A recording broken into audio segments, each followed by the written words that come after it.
My mom was always the kind of warmer of the two parents. Dad was very busy, so Mom had to make up for my father running his own company, which took up a lot of his time. And she managed it very well. And she was very close to her parents, and she nursed both her parents to death. So out of all her family, as one to nurse, and she had 13 brothers and sisters. When my uncle died and when both my grandparents were dying, it was my mom who took the lead out of all the family and set up rotas and was there for my grandfather and grandmother, and she was the out of all those kids, she was the one who was able to take control and help with my grandparents passing. And she was probably affected the most, but she was also the most proactive. And when my uncle was dying of a brain tumor, he was a priest, so he had no wife.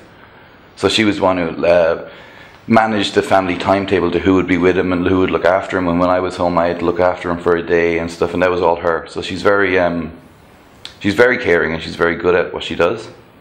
And she cooks the best Sunday dinners in the family. So whenever it's Sunday dinner, Sunday roast, everyone loved going to my mom's house or our house because she was the best at it. No, I think the reading, the bringing to the libraries was what I most love her for, and teach me how to read Winnie the Witch. And I read more than anyone I know, and it's one of my favourite things to do in the world. And that was her. That was and art was my best subject, and that was because I had so much opportunities to draw and play with stuff. So she set everything up quite well. But back in those days we didn't have video games and we didn't have 24/7 cartoons on, so a lot of times there was nothing on TV for us. She never let us watch R-rated movies. I know a lot of the kids here get to watch Deadpool when they're 7. There's no way I would have seen Deadpool when I was 7. And she made me go to bed quite early. I resented that. I was 12 and I was going to bed at 9:30. But I suppose it was good for me. And because I didn't want to get out of bed as a teenager, she would cook me soft-boiled eggs. And the way she would get me out of bed is to yell up the stairs that my eggs were on.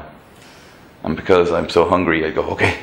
And that would get me out of bed. So she knew how to manage me. Yeah. She knows quite a lot. We're very open as a family. I wouldn't give her the gory details of everything, but I probably have less secrets from her than most people do.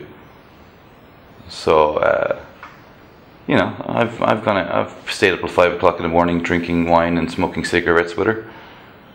That's one of the things you nearly always used to have to do when you went home, is stay up drinking wine and smoking cigarettes with Mom. Now she's vaping, it's different. But yeah, she loves that. She loves, having one of her kids there or two of her kids there and just sitting down talking all night. And she's very easy to talk to. So it's never a chore to go see her or sit down and have a chat. She'd take me shopping.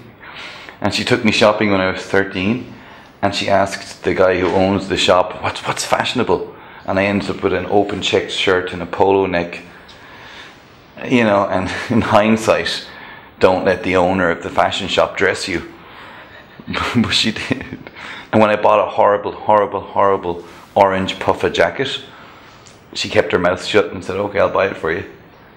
And I still have, at 35, I have jackets and hoodies and sweatshirts in my wardrobe here in Ho Chi Minh City that I can never wear unless I go to Hanoi, that she bought me the last time I was home. So I'm pretty sure next time I'm home, she will probably take me shopping for clothes.